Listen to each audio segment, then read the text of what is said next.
Boa noite. Olá, boa noite. Relator da Comissão Especial da Câmara dos Deputados aceita o pedido de impeachment da presidente Dilma. Eduardo Cunha recua e pede aos líderes indicação de nomes para a comissão do impeachment de Michel Temer. Já o presidente do Senado, Renan Calheiros, manda arquivar o pedido de impeachment feito pelo Movimento Brasil Livre contra o ministro do STF, Marco Aurélio Mello. Inclusão digital, mais da metade dos lares brasileiros tem acesso à internet. Você acompanha essas e outras notícias daqui a 1 minuto, logo depois de um rápido intervalo. Tolstói influenciou Mahatma Gandhi. Aldous Huxley imaginou a clonagem muito antes dela existir. Dostoiévski foi essencial para a psicanálise de Freud. Os grandes escritores fizeram muito pelo mundo. Imagine o que eles podem fazer por você. Coleção Folha, grandes nomes da literatura. Todo domingo nas bancas, um livro por R$19,90. Na compra do primeiro, grátis o segundo. Colecione. Qual Casper você é? Eu sou jornalismo. Eu sou relações públicas. Eu sou publicidade e propaganda. Eu sou rádio, TV e internet. Essa é a minha Casper. Essa é a nossa Casper. Nunca é tarde demais para o coração bater mais forte. Nesta quarta, será que teremos um final feliz? Bárbara e Regiane vão tentar fisgar o Renato pelo estômago. E o prato, ninguém resiste. Risoto. Boa sorte para vocês duas. Vamos lá. Sobremesa para dois. Nesta quarta, 10h30 da noite. Oferecimento Creme São Luís. Essa massagem muda sua vida. Faculdade Casper Libero, formando os melhores profissionais da comunicação.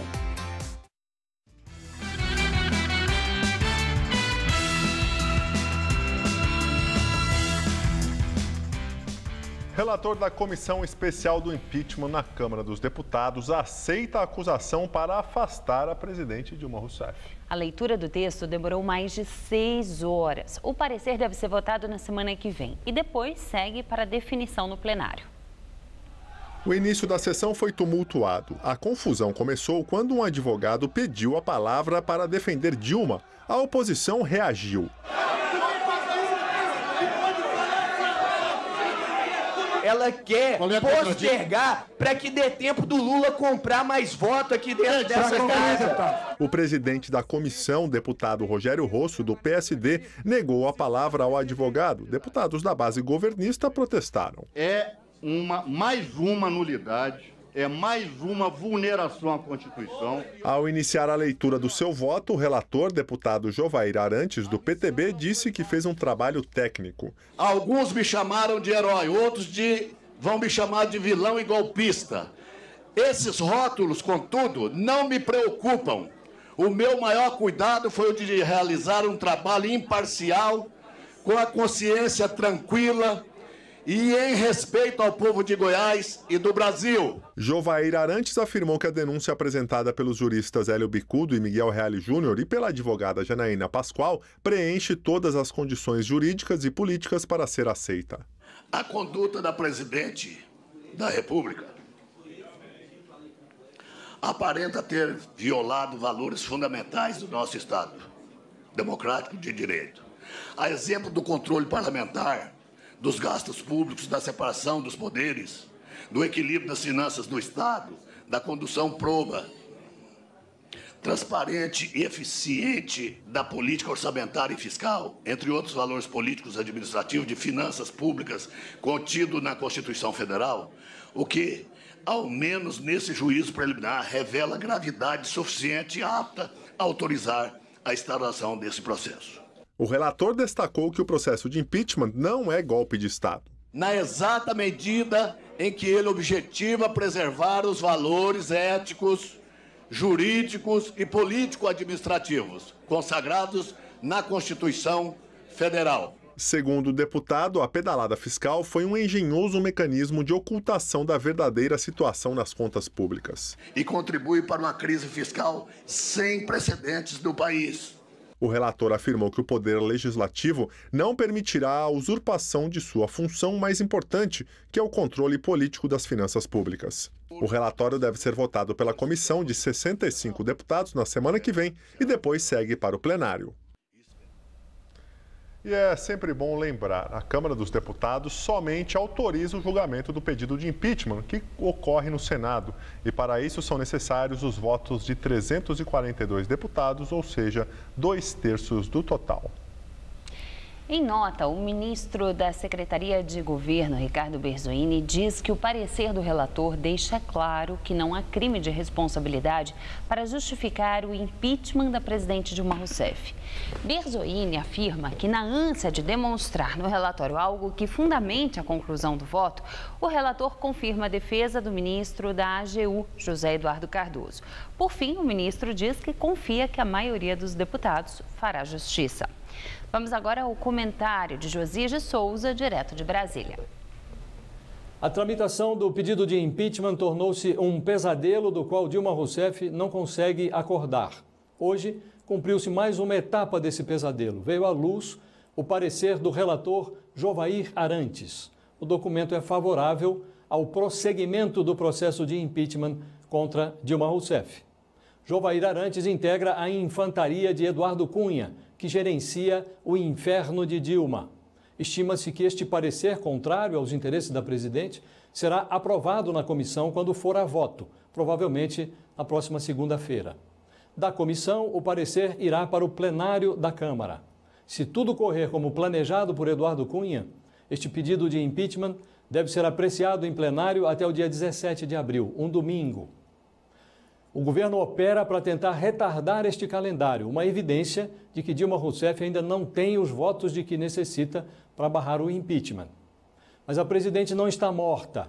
Hoje, o Partido Progressista, que tem 32 filiados enrolados no escândalo da Petrobras, informou que ainda não desembarcou do governo Dilma. Está aberto para negócios.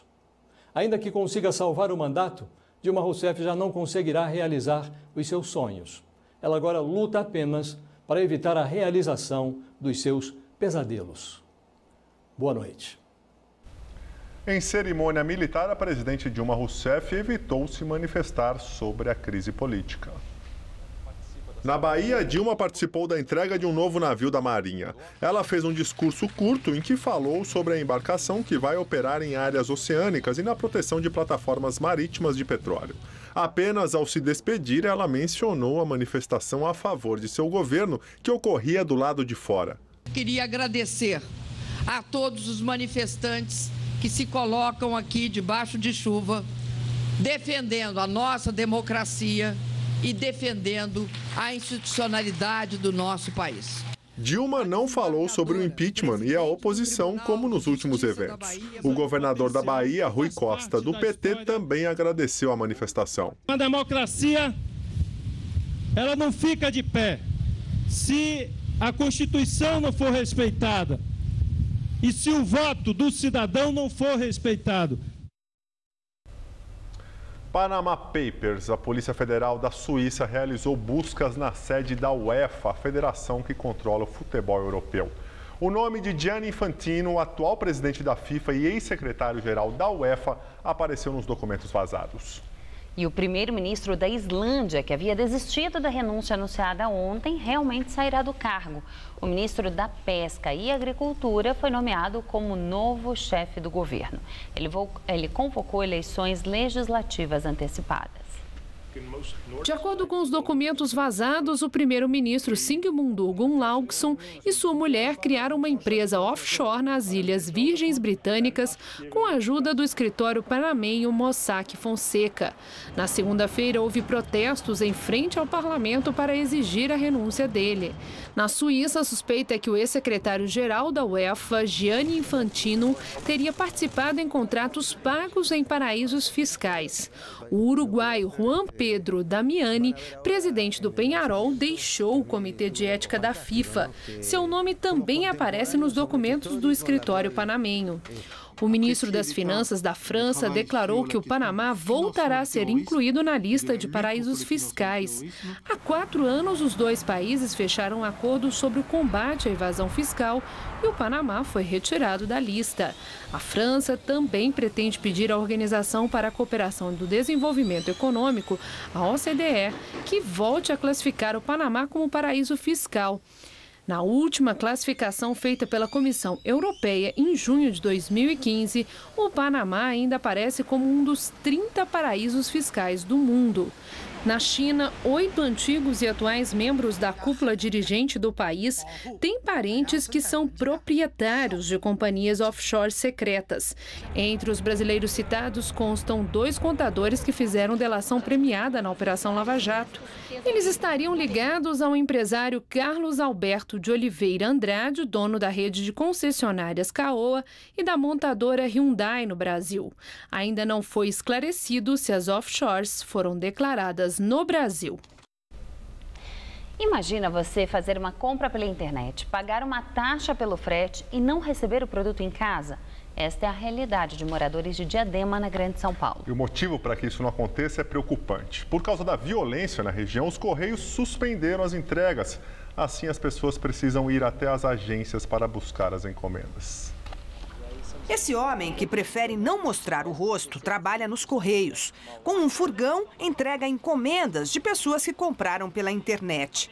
Diz que já foi assaltado 9 vezes e chegou a ser mantido refém. Me levaram até um determinado local, eu fiquei com o bandido lá, um comigo e o outro foi, acho que, descarregar as mercadorias em algum lugar. O Sindicato dos Trabalhadores diz que em todo o país, cerca de 5.000 carteiros estão afastados por problemas emocionais causados pelo trauma sofrido em assaltos, o equivalente a 10% da categoria.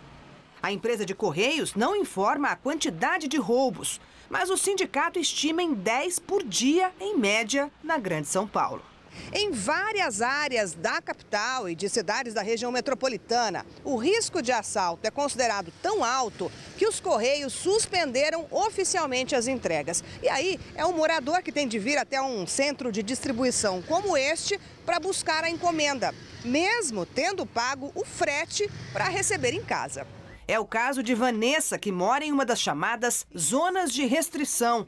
No bairro dela, o Eldorado, em Diadema, o carteiro não entra. É desagradável porque você paga pelo produto para chegar na sua casa. Ele não chega em casa, então assim a gente se sente lesado por não chegar na nossa casa. E o Correio devolve o dinheiro do frete? Não, não devolve. O sindicato diz que até o ano passado, carteiros trabalhavam com escolta em locais perigosos, mas que a proteção foi retirada. O chip de rastreamento, que seria implantado em cada encomenda, também ficou só na promessa. Nós já reivindicamos isso da empresa já há muito tempo. A empresa fala que vai estar investindo na questão de chips. O próprio presidente do Correio, Giovanni Queiroz, colocou essa questão aí que ia investir em chips, mas até agora nada. Só ficou só na promessa mesmo. E agora é o momento da sua participação aqui no Jornal da Gazeta, edição das 10. É o Gazap, o quadro em que você pode denunciar os problemas do seu bairro, da sua região, e é bem fácil participar. Mande fotos ou vídeos de até 1 minuto para o nosso WhatsApp. As reclamações desta quarta-feira vêm de moradores de Ferraz de Vasconcelos e da região central de São Paulo. Vamos ver. Olá, boa noite. Hoje a gente mostra 2 reclamações que envolvem a iluminação pública. O Cícero gravou a falta de luz na rua Luiz Zandrini, do bairro Jardim Luiz Mauro, em Ferraz de Vasconcelos. Lá está um breu. 1, 2, 3 postes com as lâmpadas tudo queimada. E se não bastar, também tem a viela, que está um breu só, tudo escuro. Quando não é a falta de luz, o problema é o excesso. O Fábio Santos flagrou postes acesos durante o dia na Praça Princesa Isabel, bem no centro de São Paulo. O Departamento de Iluminação Pública aqui da capital disse que a equipe de manutenção foi até a Praça Princesa Isabel e não encontrou irregularidades, mas eles se colocaram à disposição para mais informações. Já em Ferraz de Vasconcelos, a coordenadoria responsável deu um prazo de 15 dias para resolver o problema da falta de luz e disse que a região mostrada aí no vídeo será tratada como prioridade. Você também quer denunciar? Então mande um vídeo pra gente. Grave com o celular na posição horizontal e mande pra cá. O número é 11, aqui de São Paulo, 991616121. E claro, o passo a passo está no nosso site. Então é isso. A gente se vê. Tchau, tchau. Mesmo com o tempo mais seco dos últimos dias, o sistema Cantareira tem registrado alta. De acordo com a Sabesp, o reservatório está com 36,7% da capacidade. Isso sem contar a reserva técnica ou volume morto, como ele ficou conhecido. Isso acontece por causa do sistema de drenagem das represas.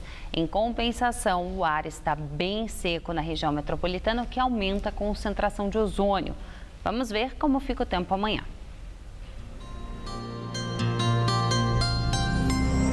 Sem previsão de chuvas para essa semana. Os próximos dias vão continuar bem parecidos com os últimos em todo o estado.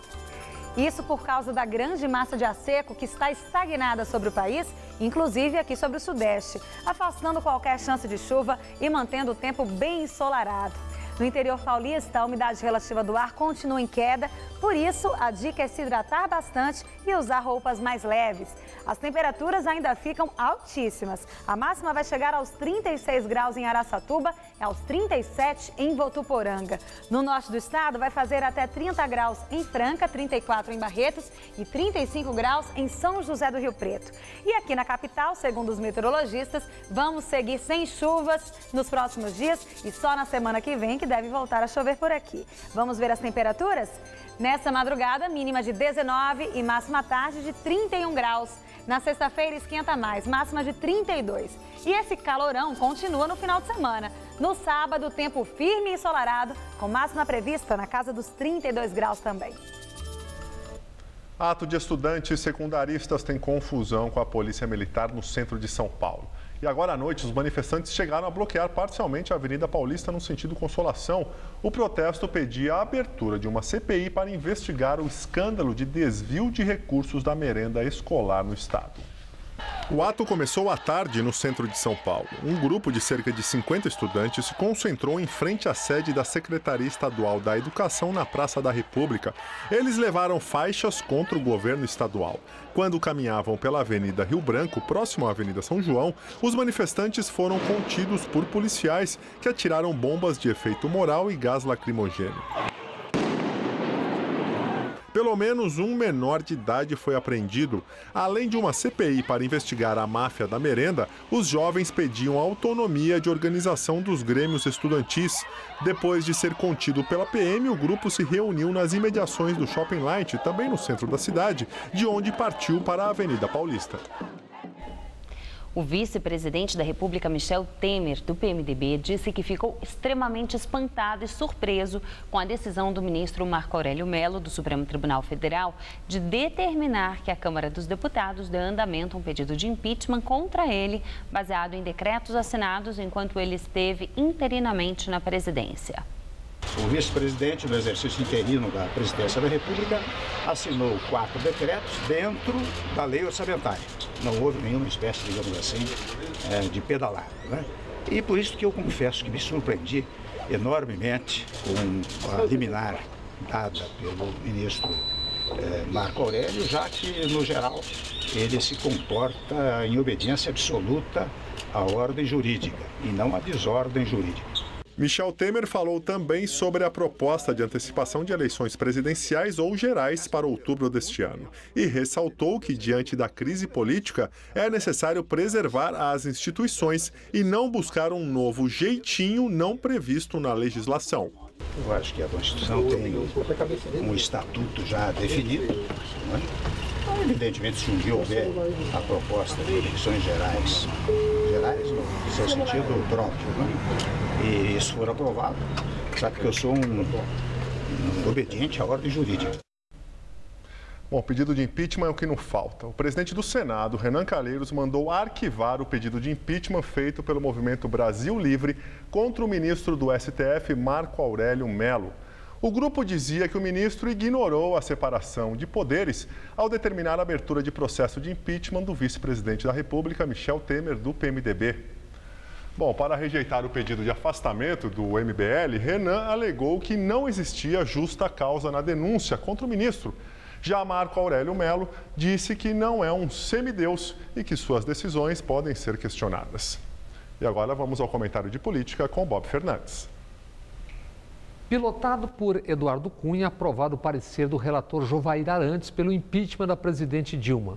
Cunha, que diziam ter milhões com ele nas ruas. Diziam sem saber ou mesmo sabendo dos milhões em espécie, que Cunha nega serem dele.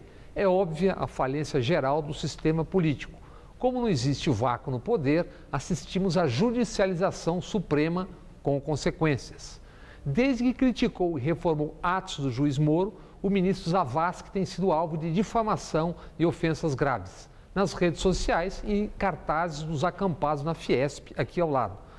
Relator da Lava Jato, Zavascki já analisa a delação premiada de 11 executivos da empreiteira Andrade Gutierrez.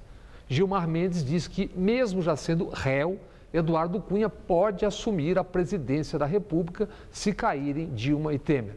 Lula, que ao menos por hora foi sequer indiciado, segue impedido de ser ministro, porque o ministro Gilmar, que entende ser possível empossar presidente da República o réu Cunha, concedeu liminar que impede a posse de Lula na Casa Civil. Já o ministro Marco Aurélio Melo determinou Eduardo Cunha que inicie processo de impeachment contra o vice Temer, por Temer ter também assinado pedaladas fiscais. Cunha diz que não o fará e que recorrerá. Supremos à parte, tem personagens e instituições que bombardeiam, pontificam sobre a corrupção alheia. Mas esse seria e é tempo de cautela em telhados frágeis. Tem o Panama Papers, mas para bem além dessas fronteiras e dos papéis do Panamá, brotam papéis dos que têm história nesse, digamos, jogo de bolas. Boa noite. O TCU, Tribunal de Contas da União, determinou a paralisação imediata do programa de reforma agrária do INCRA em todo o país. A decisão foi motivada por uma auditoria que identificou mais de 570 mil beneficiários irregulares do programa do governo federal. Entre os problemas estão mais de 1.000 políticos que receberam ilegalmente lotes do programa. O TCU não divulgou a lista. Mais de 37 mil pessoas cadastradas já morreram. Crianças com 1 ou 2 anos de idade, empresários e funcionários públicos também foram beneficiados, o que é proibido. O ex-deputado federal e ex-delegado da Polícia Federal, Protógenes Queiroz, pediu asilo político à Suíça. O seu dossiê foi aceito hoje pelas autoridades do país, que passarão a avaliar o processo de asilo. Protógenes conduziu em 2008 a Operação Satyagraha, que prendeu o banqueiro Daniel Dantas do Banco Opportunity e o ex-prefeito de São Paulo, Celso Pitta. Ele alegou às autoridades suíças que guarda muitos segredos e que sua vida corre risco aqui no Brasil. Em 2011, a Operação Satyagraha acabou anulada pelo STF e Protógenes foi condenado pela Justiça Federal de São Paulo por vazamento de dados da investigação. Pelé diz que houve erro médico na primeira cirurgia que ele fez no quadril para implantar uma prótese em 2012 no Hospital Albert Einstein. Em entrevista ao jornal Folha de São Paulo, o rei do futebol afirmou que a falha de 4 anos atrás fez com que ele tivesse que operar novamente em dezembro do ano passado. A segunda cirurgia ocorreu em um hospital de Nova York, onde os médicos relataram ter um erro técnico na cirurgia anterior feita aqui no Brasil. O ex-atleta conta que durante a recuperação da primeira cirurgia realizada em São Paulo, ele teve problemas de resistência e muita dor, por isso foi orientado a procurar ajuda nos Estados Unidos. Quase 4 meses depois da última cirurgia, Pelé disse que agora se sente bem e brincou que participaria das Olimpíadas. Produção de veículos no primeiro trimestre tem o pior desempenho desde 2003. Os números preocupantes foram divulgados hoje pela Anfávia, a Associação Nacional dos Fabricantes de Veículos Automotores. De acordo com a entidade, foram produzidas pouco mais de 482 mil unidades entre janeiro e março deste ano. Na comparação com o primeiro trimestre de 2015, a produção de veículos caiu quase 28%. E essa diminuição da atividade de fábricas de veículos aqui no Brasil é assunto para Vinícius Torres Freire. Quando se fala de crise econômica, muitas vezes a gente cita alguns números que são difíceis de interpretar no dia a dia. Por exemplo, o crescimento do país, do crescimento do PIB. Infelizmente, a gente tem outros exemplos bem mais concretos para mostrar o tamanho enorme do estrago. Um caso bem mais fácil de entender é o das montadoras de veículos. As fábricas estão parando. Nas montadoras de carros, 6 de cada 10 linhas de produção de automóveis simplesmente estão desligadas, porque a venda de carros cai de modo horroroso. Repita-se, mais de metade da capacidade de produção das fábricas está sem uso, parada, sem ter o que fazer. No caso de ônibus e caminhões, a desgraça é ainda maior. Mais de 80% das fábricas, na média, estão paradas. Quer dizer, de cada 10 linhas de produção, 8 estão desligadas. Estão virando fábricas fantasmas. A produção de carros no primeiro trimestre deste ano caiu quase 28% se comparado à produção dos 3 primeiros meses de 2015, que já foram bem ruins. Para resumir o tamanho do desastre, a produção de carros no Brasil voltou ao que era em 2003. Vou repetir, 2003. Faz 13 anos, primeiro ano do governo Lula. Em português, claro, a gente andou para trás. Boa noite. Mais da metade dos lares brasileiros tem acesso à internet. O levantamento é de 2014 e só foi divulgado agora pelo IBGE. De acordo com a pesquisa, 36 milhões e 800 mil casas estavam conectadas no período. Isso representa 54,9% do total. A pesquisa indicou ainda que a quantidade de internautas chegou a 54,4% das pessoas com mais de 10 anos. No total, são 95 milhões e 400 mil brasileiros com acesso à internet. De 2013 para 2014, houve uma mudança na metodologia usada pelo IBGE para fazer os cálculos. Até a PNAD de 2013, apenas as conexões feitas com computador eram consideradas. Nessa nova pesquisa, passou a ser registrado também o acesso com smartphones, tablets, TVs e outros dispositivos. O celular foi apontado como o principal meio de acesso à internet no Brasil. Nós ficamos por aqui. A edição de hoje pode ser vista no site do Jornal da Gazeta. Tchau, Gabriel. Tchau, uma boa noite para todo mundo. Valeu pela companhia. Amanhã esperamos vocês aqui de novo. Tenham uma boa noite. Vocês ficam agora com Sobremesa para Dois com Paula Vilhena. A gente se vê amanhã. Até lá. Zé Armando Vanucci te deixa por dentro dos bastidores da TV no Todo Seu. Daqui a pouco, 11 da noite. Assista agora, Sobremesa para Dois.